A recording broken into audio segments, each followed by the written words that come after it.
We're very happy today to have Roland Bauerschmidt give our talk in the picture language seminar. Roland is normally at Cambridge University. He was a reader, just became professor, but is visiting now in Canada. And we're looking forward very much to your talk. So Roland, why don't you share your screen? Thank you very much for the invitation. It's great to speak in this seminar. I hope you can see my screen now. So as you can see from my title, there's two parts or two parts to it. One is involving random forests, which is a statistical mechanics model that I will introduce. And the other one is nonlinear sigma models, and in a very particular one where the target space is what we call the fermionic hyperbolic plane, and its symmetry is a supergroup which is OSP12. And so I'll explain both of these, and I could start with either one, but let me give you a very simple minded picture or introduction to the second ingredient, which is the nonlinear sigma model. So there's lots to be said about this topic, much more than I could say in a whole talk. And since I only spent a few minutes on this, let me just give you a very simple-minded introduction to this. So classically, we would be interested in fields which go from some base space. And for the base space, we're interested in basically two cases, either a lattice, ZD, or the continuum. And in that case, would be R2. Would have to be two dimensions, as we'll get there in a bit. And these fields are taking values in a target manifold, which is a symmetric space. So the canonical example would be a sphere. And so nonlinear target manifold is nonlinear, hence the name. And then the classic action is just the Dirichlet energy. And so these models are of interest for many reasons, which I will not explain here, but you'll see a connection later on. Well, they realize symmetry in a somewhat minimal way. Now, to make this a bit more concrete, let me focus on the lattice case, which will in fact be the one that our results apply to, though the methods aren't really restricted to this. So let me just give you sort of the simplest cases or of these models. If you take the target space just to be ±1, so that's a degenerate case really, it's not the one that we're going to be interested in, then this the definition would just amount to the Ising model. So we're interested in a measure which assigns an expectation bracket f to a function on the spins, and in the case where the target space is just ±1, this would be the Ising model. This can be generalized by taking a circle as the target space. Then you obtain what's known as the classical XY or rotator model. Most interestingly, you could take the target space to be a sphere or high dimensional sphere, and then what you obtain is the classical Heisenberg model. So these models, well, as presented here, they differ in terms, I mean, the target spaces are very different. The Ising model is discrete, so in that sense, it's actually not really what we're interested in, somewhat degenerate from that perspective. The XY model is closer. Well, spins are continuous there in the circle, but it's flat. And in fact, we're more interested in the curved setting, which would be the one of the classical Heisenberg model. And correspondingly, the symmetry groups also most interestingly is non-abelian in this case. So these models depend on one parameter, beta, which is the coupling constant front of the Dirichlet energy. Often one would write 1 over a different coupling constant, maybe lambda or g or something, but I'll write beta because this is this way beta has the statistical physics interpretation of inverse temperature. Okay, so this is a simple-minded or this is what I understand, or we understand under a lattice version of the nonlinear sigma model. The basic questions are, from the statistical mechanics perspectives, are perhaps the long distance correlations of these models. And if we start with dimensions 3 and higher, these models are quite generally expected to have an ordered low temperature phase. So that means the symmetry of the model is spontaneously broken. And this is physically extremely natural and heuristically as well. Unfortunately, proofs are somewhat restricted. The proofs that are available are somewhat restricted and are only available in certain cases. For example, in the case of the spheres, this was proven by Furlick, Simon, and Spencer using reflection positivity, a very beautiful method, but fragile. There's also a very hard proof by Balaban in this case. We expect the symmetry breaking much more generally. So, for example, other target spaces are of interest as well, for reasons I'm not going to explain here, but for example, they arise in random matrix theory and so on, where these methods do not apply. Part of the reason it's difficult is that, unlike the case of, say, the Ising model, correlations in the low temperature phase are strong. There's, I will get back to this later on, but there's what's called the Goldstone mode, which is describing slowly decaying massless correlations at long distances. And okay. And in this case, also continuum limits of these models are not expected to exist. Even less is known about the two-dimensional case. It's expected that the behavior of these models depends on the curvature of the target space. And there's a back of the envelope calculation you can do, which suggests, though it's disputed, there's no, let's put it this way, there's no complete consensus on this question. I see some people in the audience here who have thought about this more than I have. But so I would say the standard belief is that when the target space is positively curved, as in the case of the sphere, we expect there's always exponential decay of correlations, so-called mass gap, and that the continuum theory exists. And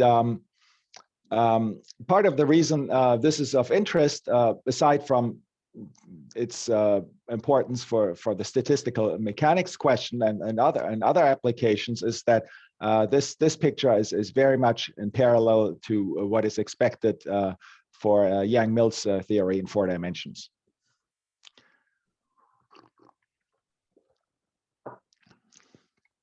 I will not talk about the two-dimensional case. And I will, in fact, also not talk about the nonlinear sigma model where the target space is a sphere. The case I will talk about is, I think it's best explained by not starting with a nonlinear sigma model, but by a statistical mechanics model that it describes. And this one is in fact a percolation model that's defined as follows. And it's called, it goes under different names. It's often called random forests, but well, the term is somewhat ambiguous, and we like the name arboreal gas, which was coined by a list of people who I will cite in a second. But let me explain how this model is defined. We start with a finite graph G consisting of vertices lambda and edges E. And the graph we have in mind is a subset of ZD. So say a large box in ZD is the case we're most interested in. Then we can look at subgraphs.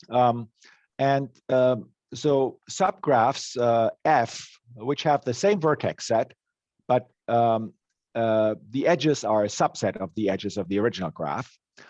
Such a subgraph is called a forest if it doesn't form any cycles. So this picture is a forest on the box in Z2, right? So you see a subgraph here, it doesn't form any cycles. Different way to say this is all components are trees, hence the name forest. A point I perhaps should emphasize is that components can be empty. So the vertex set is the same as that of the original graph. So here, the vertices that are not shown are part of this forest, but they don't have any edges incident to them. So this is what's called a forest. And we're looking at a probability measure on such forest defined in a canonical way, which is just obtained by weighting every such forest by a parameter beta positive to the number of edges in the forest. So it could be written like this. So probability of a forest is just beta to the number of edges in the forest. I'm writing this indicator function that F is a forest here in addition, but really I wouldn't have needed to, given that I've already said that F always has to be, that we're only considering forests here. The reason I wrote it is that you could also look at more general subgraphs that are not necessarily forests, and well, then not write this indicator function.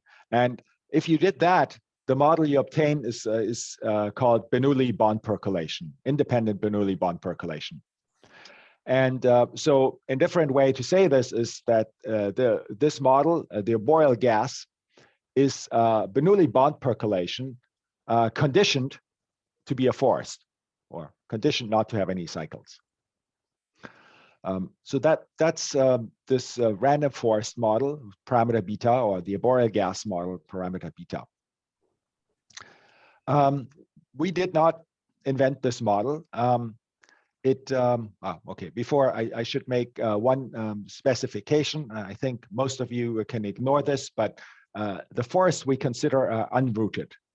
It's also possible to consider a forest where each component has a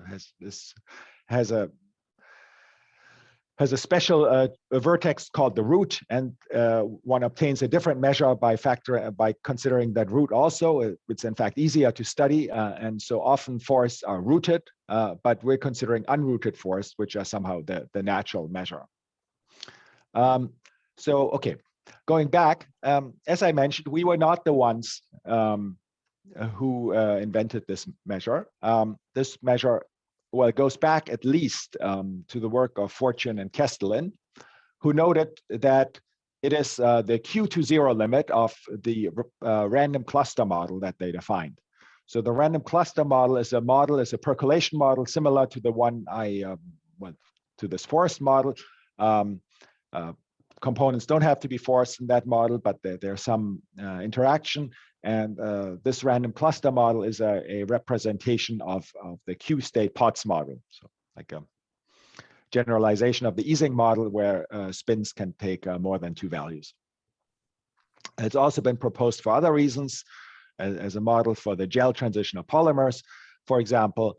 But to be honest, what got us excited about this model is a sequence of papers written by these 5 authors: Caracciolo, Jacobsen, Salur, Sokol, and Sportiello. And I will explain some of what they found out in the following, and our results are based on their observations. So this is a paper or the sequence of papers that got us excited. There's also been a few works in the mathematics literature where this model has been studied for quite different reasons. One reason that people got interested in this model is that it's a model where there is a conjectured negative dependence. So models like percolation or the random cluster model satisfy the FKG inequality, so edges are positively correlated. And that's extremely important in a lot of analysis of these models. This model, on the other hand, is conjectured to be negatively correlated. It remains a conjecture. There's been I think serious attempts, but so far no proof. There's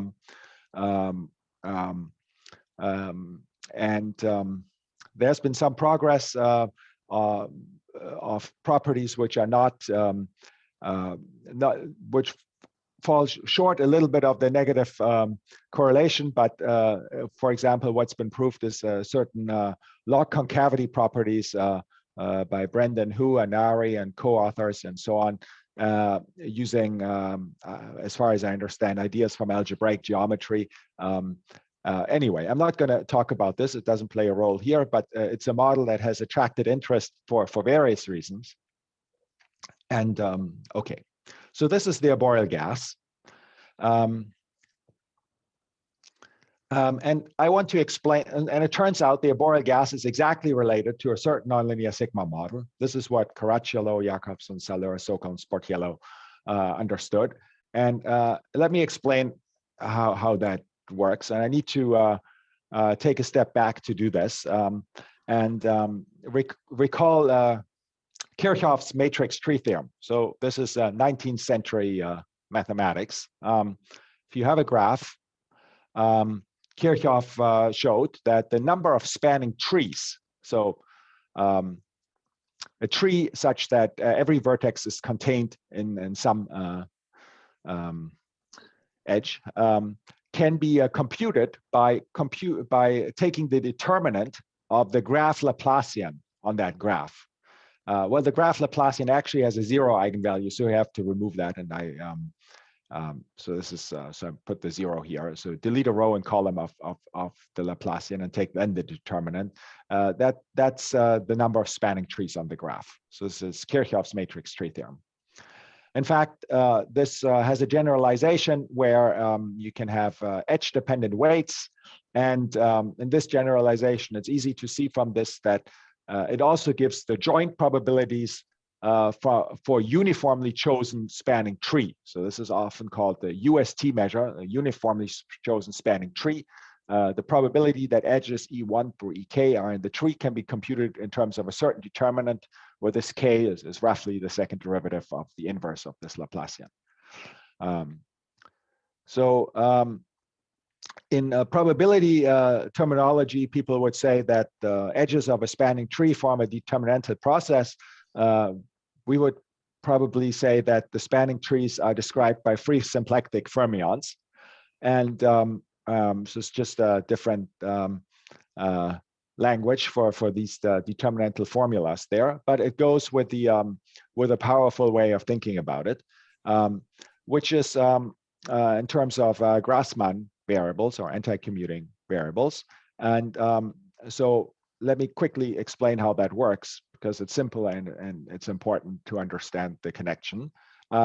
So you start with two Grassmann variables, psi x and eta x for every vertex x. So these are just symbols that all anti-commute with each other. Well, then you can form this red thing, the exponential of the inner product of psi with the Laplacian acting on eta. So the Laplacian is just a matrix.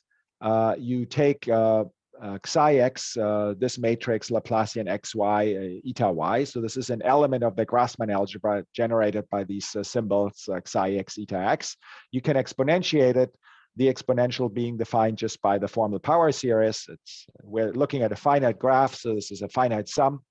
So this gives an element of the Grassmann algebra, and it's a finite one. So there's a top degree term, a unique top degree term up to sign, and you can take the coefficient of that term, and that's what's called the Grassmann integral. It's not hard to believe that this top degree term is a determinant. right? It's the determinant of this matrix Laplacian 0. So in other words, this gives a formula for the number of spanning trees. So I haven't said anything. I've just paraphrased the first line. The number of spanning trees is given by the determinant, but in this different language. And you can also paraphrase the second formula, which is that for the joint edge probabilities, which become moments of this fermionic measure, if you like, moments of the gradients of the fields. Okay, so this is Kirchhoffs matrix tree theorem. And it turns out that what's important is that it describes trees because the fermions are free. What turns out to be the case is that the forests we're interested in are described not by free fermions, but by a nonlinear sigma model, which is has some fermionic variables in it, as I will explain. Okay, so what is that nonlinear sigma model that describes the random forests? So before saying exactly what it is, I want to set up some notation or way of thinking by recalling, well, one way to look at the hyperbolic plane, H2. So one way to look at it is as the hyperboloid embedded in R3, or I should probably say R2 plus 1, because we're thinking of R3 or R2 plus 1 as equipped with a Minkowski inner product. So this is, this Minkowski inner product. And then the hyperboloid is just the set of vectors which have Minkowski inner product with themselves equal to -1. That this gives this hyperboloid. Well, in fact, gives two hyperboloids, so we only take the top one. That's the constraint, z is positive. And well, that's a model for the hyperbolic plane, which of course is a symmetric space, etc. In this way of representing the hyperbolic plane, well, we can do a bit more concrete even. We can, well, in this case, it's very simple to solve the constraint that the inner product is equal of the user equal to 1. And well, there's three components here. It's a two-dimensional space, so one is fixed by the other two, and we can in particular represent, for example, z in terms of x and y. And so z becomes the square root as 1 plus x squared plus y squared. And in this way of writing it, the invariant, the Haar measure on the hyperbolic plane can be written in terms of the Lebesgue measure on the xy components, and then there's the volume form, which is the Lorentz invariant 1, which is in these coordinates 1 over z, or 1 over square root 1 plus x squared plus y squared. Okay, so this is the hyperbolic plane. So as I already mentioned, what we're interested in is actually the fermionic hyperbolic plane. So that is a little less familiar, I imagine. So let me say how the fermionic hyperbolic plane is defined, and it'll be useful to compare with the hyperbolic plane because I'm just copying the slides and making a few changes there. So this is the definition of the fermionic hyperbolic plane. So this, now we're looking at what is supervectors, U. They have three components. So by the way, the index I denotes the vertex on the graph. So we have one of these vectors for every vertex on the graph, but for the moment, there's just a single I. Well, don't worry about, okay, anyway, we'll have one for every vertex.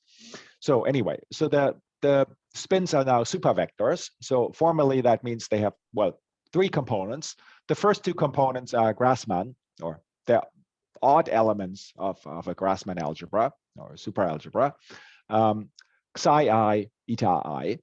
And then there's a third component, which is an even element. And we again impose the constraint that the inner product of these supervectors with themselves is equal to -1. But now the inner product, well, it's the canonical choice you can define on here, which is for the fermions, you have to take the symplectic inner product. So it's eta I psi j plus eta j psi I. And then for the z's, which are commuting, we have the same as before. So if we just go back one slide, looks exactly the same as before, except I've made the first two components anti-commuting.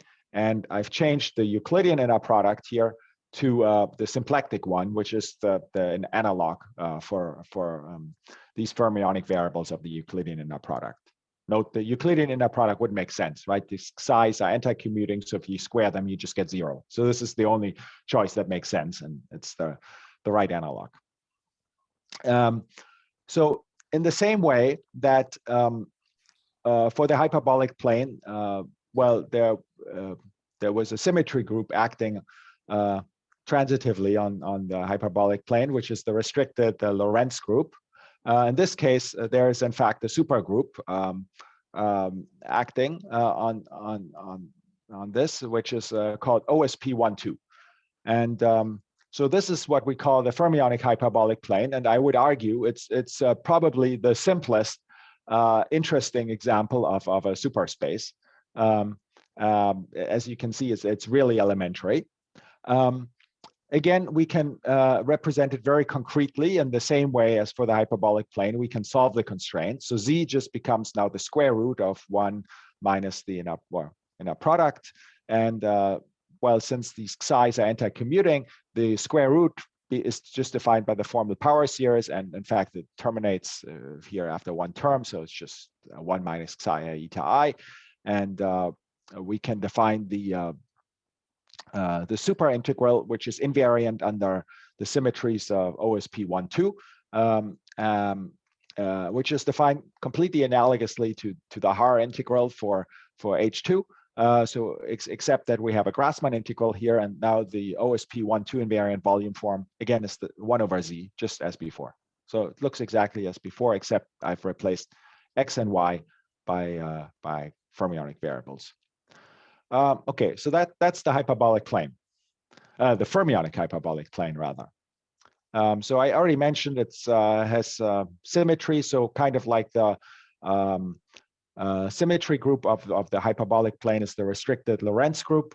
So there's Lorentz boosts and rotations acting on it. In this case, there's a supergroup acting on the fermionic hyperbolic plane, and it's best described maybe in terms of the Lie algebra. There's 5 generators. It's non-abelian. So, for example, what's important are these symmetries, which I call T and T bar here, which these infinitesimal symmetries, which maps psi to z and eta to 0 and z to minus eta, and similarly for the bar. So these are kind of analogs of rotations, if you like, or Lorentz transformations in the case of the hyperbolic plane, with the difference that they mix the even and odd variables here. So they're supersymmetries, if you like. Okay, so this concludes the introduction of the hyperbolic plane. And so what does it have to do with the arboreal gas? Well, we can define the nonlinear sigma model with target space H02, fermionic hyperbolic plane, just as I did on slide 2 for the Ising model, exactly same way. So here I also added an external field H. I don't really need it. Well, okay, anyway, you can add this external field H, which breaks the symmetry, but never mind. So here's the upshot.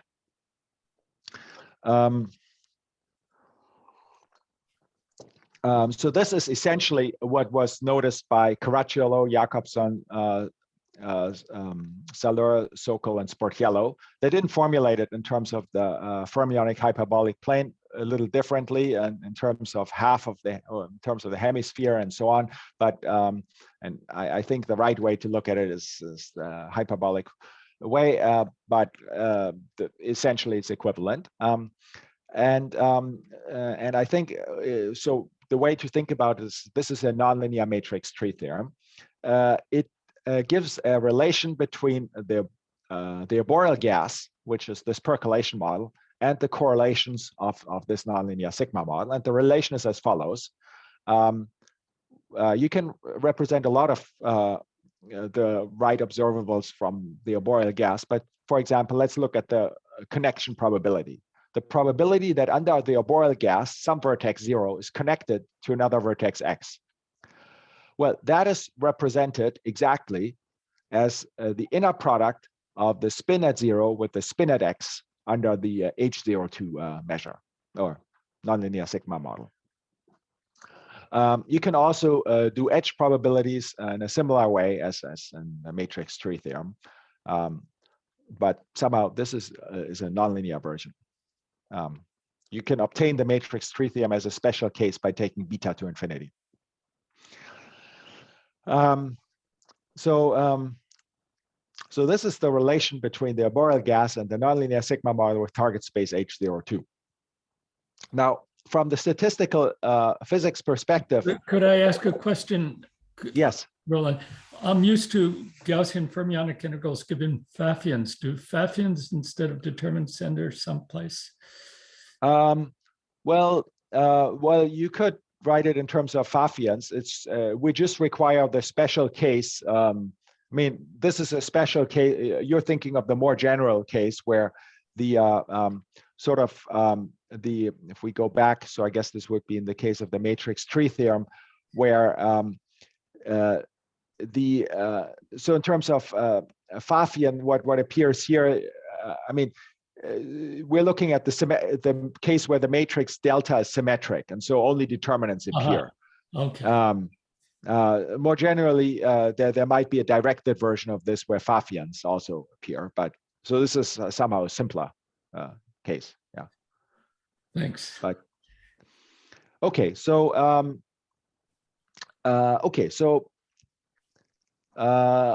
right. So this is what the arboreal gas has to do with the H02 nonlinear sigma model. Now, from the statistical physics perspective, the basic question is, when does the arboreal gas percolate? So remember, the arboreal gas is this model of a subgraph of say a box here, and the question we're interested in is, and this subgraph depends on the parameter beta, right? Beta, the inverse temperature. And what we're interested in is, for which values of beta is there a component that is macroscopic, that covers a positive fraction of the total edges of the graph, right? So that would be to say that it percolates. So for which values of beta does the arboreal gas percolate? Now, for Bernoulli bond percolation, this is of course very well understood, and you can do a Piles argument. Now, this doesn't work for the arboreal gas because, well, the constraint that the subgraph is a force is a very non-local and strong constraint. So I'd argue, and this will be substantiated later, it's impossible to understand this by a Piles argument. So anyway, that's the question we're interested in. There's one direction that's easy, it turns out, which is that on any graph, the arboreal gas is dominated by bond percolation with a corresponding parameter. So it's just a question of normalization. The P in bond percolation is beta divided by 1 plus beta, just so that it maps the interval 0 to infinity of beta to 0, 1. And so it's a general result, a correlation inequality result. This is Hawley's inequality, which states that, or which implies rather, that you can dominate the arboreal gas by bond percolation with the corresponding parameter. In particular, for bond percolation, we know when beta is small, or rather P is small, or equivalently P is small, that there's no percolation, and hence also the arboreal gas does not percolate. So this direction is easy. For beta small, there's no percolation. Really, the interesting case is what happens for beta large. And as I mentioned, for percolation, you can do a Piles argument, but for the arboreal gas I would say impossible. And this is what we show basically. We show it in 2 dimensions. There's no percolation for any beta. On the other hand, in 3 dimensions, percolation occurs once beta is large enough. So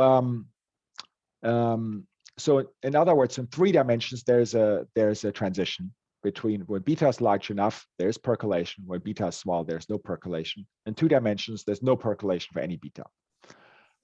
Here you can already see that there's that it's quite different from bond percolation, which of course does have a famous transition in 2 dimensions. The arboreal gas does not. The next slide makes these 2 theorems more precise. The 2-dimensional case, in fact, it is the case that for any beta, the connection probability decays polynomially. And well, for the experts, the proof is the Merman-Wagner theorem, or is a version of the Merman-Wagner theorem. This is not what is conjectured to be the right behavior. The conjecture is that the decay in 2 dimensions is always exponential. That's the mass gap conjecture for this model, because well, early on the slide I mentioned once the curvature of the space is positive, we expect a mass gap.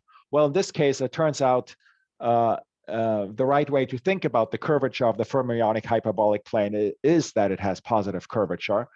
This may be strange at first because the hyperbolic plane surely has negative curvature, but the fermions effectively change the sign of the curvature. So since the hyperbolic plane has negative curvature, the fermionic hyperbolic plane has positive curvature. So anyway, effectively, this model has positive curvature, and so we expect a mass gap. You can do the same kind of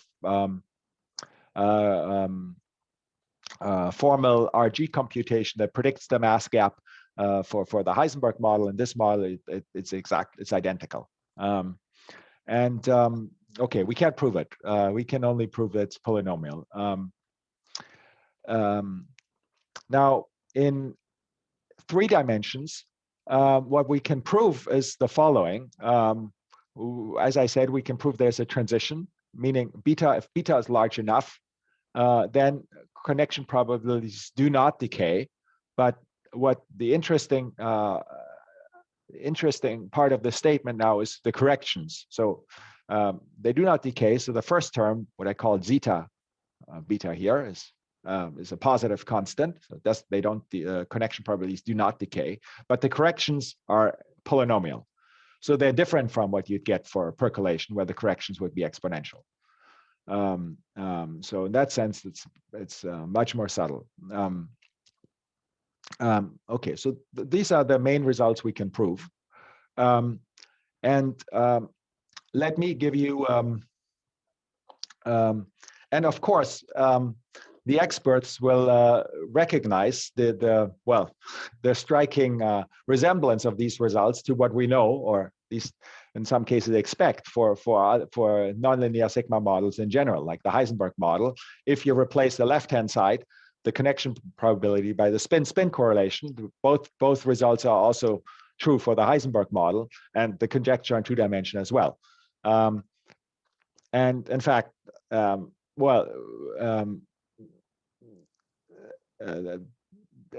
as I mentioned, and that's also how we approach this problem.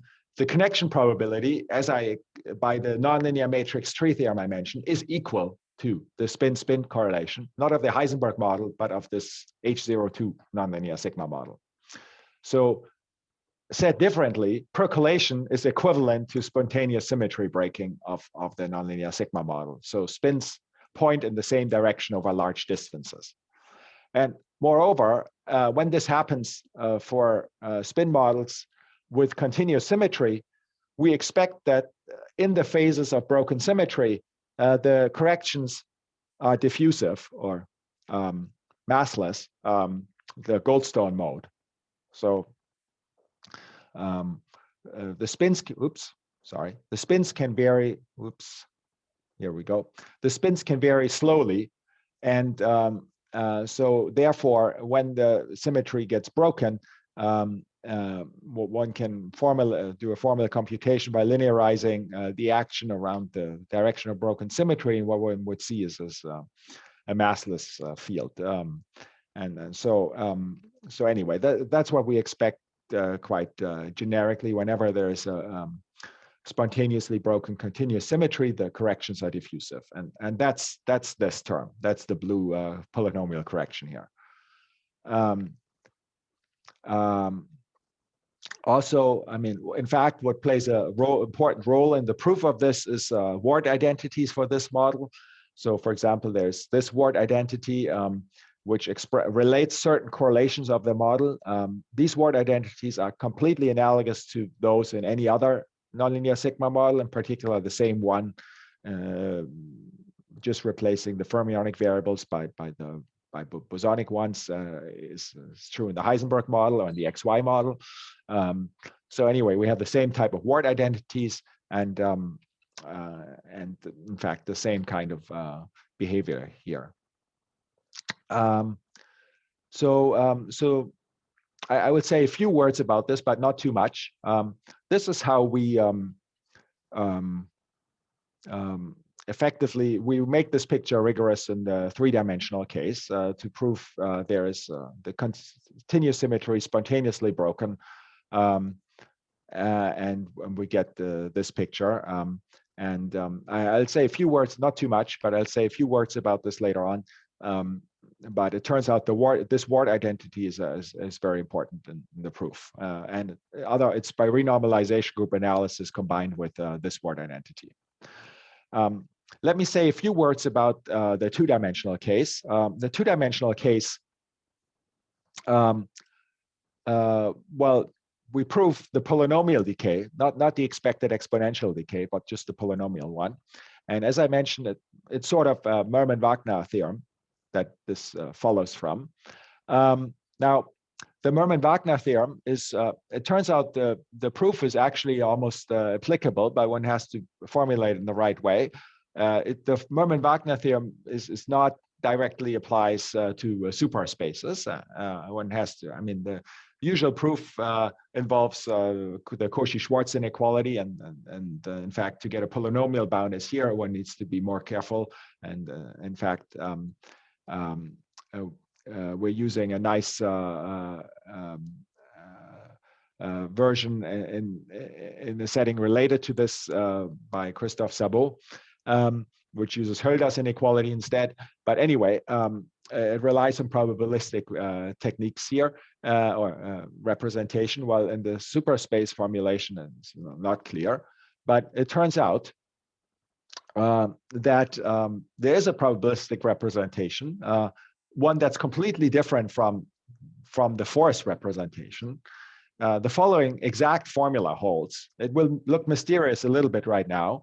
The connection probability can be represented as the following integral on the right-hand side, where this t is just a real valued field. It's an ordinary, so it's an r to the lambda, one real value t per vertex. And so this is a perfectly probabilistic model on the right-hand side. It's a non-local interaction because there's a determinant here which depends on these variables t. I haven't written down exactly how, but I can do that later, but it doesn't matter so much. Anyway, it'll make the interaction non-local. And it turns out one can use versions of the Merman-Wagner theorem on the right-hand side to get the decay estimate. Now, how did it's too much for this talk, but so this formula looks a little bit mysterious. Where does it come from? And there's in fact a very intriguing story where it comes from. And in fact, we didn't guess this formula. The history of this formula goes back to what's called the magic formula for edge-reinforced walks, discovered by Diaconis and Coppersmith. Which is a certain expression that's important, the study of the edge-reinforced walk, which is a certain self-interacting random walk. Well, this edge-reinforced walk, in fact, has a small modification, which is called which is a vertex-reinforced one, and essentially the same thing. But for this model, it turns out you obtain the same formula as this one, except the 3 is related to 1. And so anyway, this is where the story started. And if there's interest, I'm happy to explain this maybe after this talk, but I'm not going to go into this right now. But it turns out that both of these edge-reinforced walks are also related to hyperbolic symmetry, but not H02, but H22. a model studied by Dissatori, Spencer, and Zirnbauer before, and where this representation of the horospherical coordinates of the model played an important role. Anyway, so the derivation of this formula has some history there, and the upshot is we have this formula, and one can use it to get a decay estimate on the connection probability. Okay, so that's the two-dimensional case. In 3 dimensions, well, I'm going to say even less, I guess. We want to prove the symmetry breaking. So in other words, that the connection probabilities or in the nonlinear sigma model formulation, the spin-spin correlations do not decay, that there's a main term and then there's a polynomial correction and even smaller corrections. And well, this is for the sphere nonlinear sigma model. This is the type of result that was famously proved by Balaban in a serious, difficult sequence of papers. In our case, we're lucky.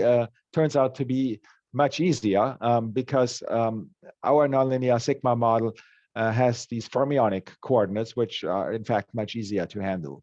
And we proceed a little different as well. What we do is we first introduce an external field H that does break the symmetry of the model. It breaks this OSP12 symmetry. So this breaking is sort of described by this word identity I mentioned before. And then once we've broken the symmetry, we fix coordinates in this direction. So if you think of the sphere, it's kind of the analog of doing the stereographic projection in some direction. And then we study these coordinates using renormalization group methods. And what we're able to prove is that, I'm not going to explain this right now, but let me just give you the keyword there. I mean, once you do this, you destroy the symmetries, but the symmetries are essential for understanding the behavior of the model. So we destroy the symmetries, we do the renormalization group construction, and then we use the word identities in the end to basically we get to too many coupling constants, which have to be related using word identities, and that basically fixes everything or restores the symmetry. That's the very short summary of this. But so what we get in the end is results for the spin-spin correlation of the nonlinear sigma model, which are very much the same as what we have, say, in the Heisenberg model. The u0.ux decays like this, the main term, and then there's the polynomial correction. If you look at the coordinates in one direction, it's broken. The transversal fluctuations is the Goldstone mode is transversal.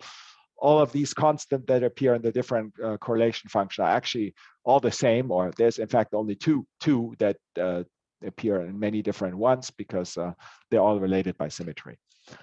Okay, so this is, I understand this is a very quick presentation of this, but this is about as much as I can say in within a talk like this.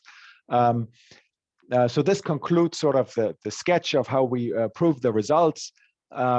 Maybe I'd like to take a few minutes to emphasize all the things that we don't know.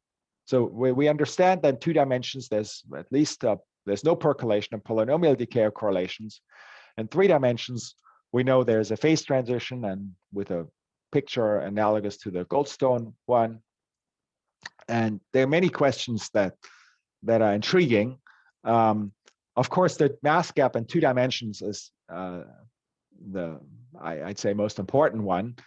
This model provides, I think, a really nice setting for this problem. In some sense, all evidence indicates that all the main heuristics based on the low temperature renormalization group are just the same as in the Heisenberg model or so on. You compute the beta function to second order and you look at the sign, and it's the same here. But this is a much more concrete model, I think, and we still don't know what to do, but I think it's it's a nice model to try to understand this problem in a simplified setting. There's other intriguing questions. Here's one. This is one of my favorites, but it's very, it's not very precise, but I think it's very intriguing, or at least to me. Well, the arboreal, so here it is. Ignore it if it does make sense. There will be another one afterwards, but so here it is. The arboreal gas arises as the Q to zero limit of a random cluster model. So remember, the random cluster model is this percolation type representation of the Q state Potts model. The Q state Potts model makes sense when Q is 2, 3, 4, and so on. Really in all ways, this H02 model behaves as the Q equals 0 Potts model. The relations between the random cluster model and the Potts model are really completely analogous to the ones between the arboreal gas and the H02 model. Now, the Potts model in 2 dimensions is solvable. How about the arboreal gas? Is there anything that can be done? That's one. And does it elucidate the question of the mass gap? There are heuristic arguments in this direction you can make. They were made by Sokol and co-authors. For example, you can look at the critical point of the Potts model, which is, depending on how you scale, but it's square root Q, or sometimes scaled as square root Q plus divided by 1 plus square root Q. Anyway, from the way it behaves as Q equals 0, you can read off that this model should have phase transition at beta equals infinity. So there's no phase transition. But here's another intriguing point that I'd love to understand. The Potts model with Q at least 2 has a symmetry group SQ. So it's like an Ising model. In Ising model, you have the flip symmetry, spin just a plus minus 1. Now the Potts model, you have Q spins, and so they're invariant under permutation. So the symmetry group is SQ. On the other hand, the H02 model has symmetry, the supergroup OSP12. Now, is there any way in which we should think of the limit of SQ as Q goes to 0 as OSP12? I don't know. It looks like a bold it's not clear what the statement means, but it's if I find it an intriguing statement, because as I was looking at some of the spin glass literature, the claim that appeared again and again in the Parisi's notes was, well, there's also an SQ symmetry appearing there, which is the one between replicas. And well, the replica method relies on taking Q to 0 as well. And it turns out in that limit, there's a continuous symmetry appearing, or it's argued that SQ as Q goes to 0 becomes continuous. I have no idea in what sense that is makes sense. But here we have a case where we know what the limit Q goes to 0 of SQ should be. It should be OSP12 in this particular case. Is there anything like that in that setting? I don't know, but I'd love to understand. And maybe someone in this audience, maybe this is a good audience to pose this challenge. What is the connection? Is there a connection? Roland, can you say something about what it means to take Q to 0? Well, no, that's part of, I mean, we can say it at the level of the random cluster model. The random cluster model makes sense for all Q. At this level, the limit Q goes to 0 is perfectly well defined.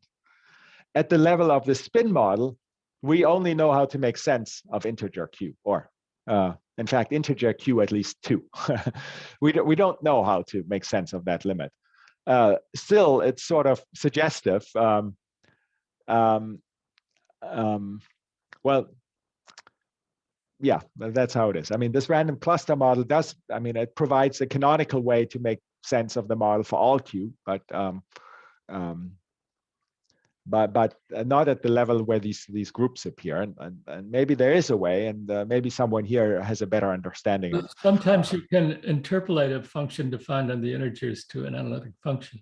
Yeah, I mean, that's roughly what the random cluster model does. You can, so for example, you can look at the partition functions for different Q. They're the same as the ones for the random cluster model, but the random cluster model is immediately defined for all Q. So it provides the canonical interpolation as Q goes to 0, or to all values of Q. But what's sort of fascinating, at least to me, is that in this limit, and seemingly only as Q goes to 0, you obtain a new symmetry, which is this OSP12. It's in fact a supergroup symmetry. anyway, it seems fascinating. I mean, it's fascinating. It's a new symmetry, and unlike the Q positive, it's continuous. And that's the same as that's supposed to happen in the spin glass case, where the replica limit, the symmetries are supposed to become continuous. I don't really understand this, but anyway, I think it's a fascinating question, and I hope I can motivate someone who understands this better. Okay, this is one of the questions. There's more. Maybe let me skip this one. Of course, the question would be understanding the critical behavior. There's quite good evidence the critical dimension is 6. Let me not go into what that is, but in fact, there's recent work by Igor Klebanov and co-authors who've looked at the dimensions between 2 and 6 in terms of epsilon expansions, and we found very good numerical or very good high loop order computations of critical exponents consistent with the numerics. It'd be nice to understand this better from the mathematical point of view. Of course, there's the key problem of the mass gap in 2 dimensions. There's also the correlation inequalities which remain open, but let me not go into that. And instead, thank you, since I think my time is up now. Well, thank you, Roland, very much for a beautiful overview of this subject, which has many exciting things and many interesting unanswered questions, but many things that you've already proved. So thank you very much. And we look forward to the developments. I'm sure there's going to be a great deal of discussion. So for people who talk, I hope you'll turn on your video so we can see you at the same time. Who would like to ask a question? I see there's one raised hand by David Hughes. Yeah. Yes. Hello. In the percolation picture, when you're percolating and you're in more than 2 dimensions, you've got this interesting power law, which is the Goldstone mode, which we understand in terms of the spin models. But in the percolation model, that's saying something about the finite clusters having some power law distribution. Is that understood at all, how that works? No, it's not. In fact, it's what do these clusters look like? Exactly. That's an excellent question, and we don't really understand. Indeed, like critical in a sense, they'll have a power law distribution. On the complete graph, this is completely understood. I can show you. Oops, this was too far. I can show you what happens there, and we believe that. Well, I guess we don't have it here. Well, we believe that, of course, by universality, something like this is going to be true, at least in high dimensions, but maybe more interesting in low dimensions. So anyway, here's what's happening on the complete graph. The cluster, the non-giant cluster sizes, if you divide by n to the 2/3, they have limiting distributions, which can be computed. The explicit and the joint distributions can be computed. They're not Gaussian and so on. They're not they're non-trivial distributions somehow. We don't know exactly what it. I mean, they have exact formulas for them. You can. So there's a paper. I can send you, if you're interested in this. I can send you the references where they're computed on the complete graph. Of course, we'd like to understand what happens in the on ZD or in a torus or in high dimension, and even more so in 3 dimensions, say. There's interesting connections also with the model of the uniform spanning tree, which is just the beta to infinity limit of this model. And it's in some sense just free fermions from the field theory perspective. But from the geometric point of view, it also has some somewhat interesting behavior, which is that it changes the behavior a little bit between 4 and 5 dimensions. Here, on the other hand, we know the critical dimension is 6, at least for what we expect to happen at the critical temperature. But what happens in the low temperature phase, whether there are multiple critical dimensions and things like that, we don't have a good understanding of what's happening there. And nobody, I would think in 3 dimensions, somebody could do numerics and look at these clusters just to get some ideas of Yeah, what they yeah. I look mean, like. we've posted. Are they linear, or are they also tree-like, or? Yeah, I don't know. Nobody's I done mean, that. we post the question to. There are some numerics that were done by Deng, Goroni, and Sokol, who found the critical dimension is, or confirm, is 6. And we sent this question to them that we'd like to understand the finite clusters. I don't know if they've done anything, but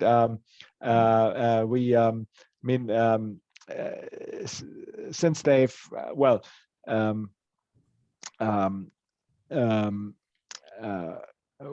we've certainly raised this question with them because we'd also like to understand better what exactly is happening, what are the dimensions where the behavior is changing, and yeah.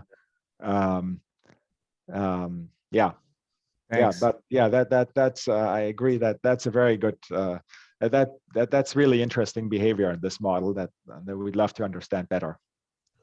So Roland, you proved that there's just one, if beta is large, there's just one infinite cluster in 3 dimensions, right? We can't prove there's just one. We can prove there is one. We can prove. I mean, we prove the expected size. I mean, we can't prove there's not more than one so far. I mean, we can just prove there is one. I mean, basically what we prove is this statement on the connection probability. And well, that implies there is one with high probability, but it doesn't exclude that there's more than one. But you expect there to be just a unique one? Yeah, we definitely expect there to be a unique one. But I think, but it would require, I mean, the issue is to exclude that there's more than one. One needs some additional information, which is not so easy to access. You just using the correlation functions of the sigma model. In mean field, there's just one, I guess. Or yeah, right? mean field, there's just one, and then there's infinitely many of size n to the 2/3.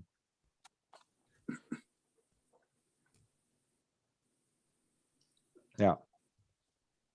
So Dimitri, did you have a question? Thanks. Well, actually, it was very vague. So, well, thanks for giving me a word. And thanks for the talk, Roland. So I was just wondering about, is there any way to think about kind of loop ensembles, not critical ones, appearing in FK-Q model and the behavior of those when Q approaches 0? Like it should be non-critical perturbation of CL kappa, right, with kappa approaching 8, but already these words are meaningless as for now. So for which, so for the, so what is the model exactly? So you think I'm thinking about 2 dimensions, and I'm wondering about the following. So there is this critical point of the random cluster. Yeah. Which exists for all Qs and gives you CL kappa with kappa. It's a good increasing to 8 eventually. But then we're somewhat away of criticality, and that's a kind of a limit you are wondering I see. about. Yeah, I understand your question. So you're saying the loops are described by SLEs, and the kappa goes to 8 when Q goes to 0, and right. But the SLE is only at criticality. So now you are more like looking at their massive perturbation and the whole picture like that.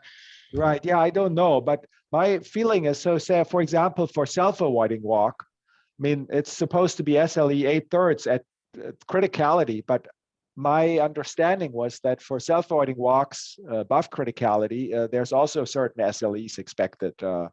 Right. Here, that's within the lines of what I said, is that it should be kind of non-critical versions of those as well. Yeah, I agree. It's probably there's, I have no idea how to go about that, but presumably, I mean, it seems tempting to guess that something, Anyway, I apologize. As I said, it's really a very vague question. I was just here. No. I mean, that's an interesting point, but yeah, it may be quite difficult. I don't know. That's what I'm afraid of. Sounds very difficult. My thoughts here.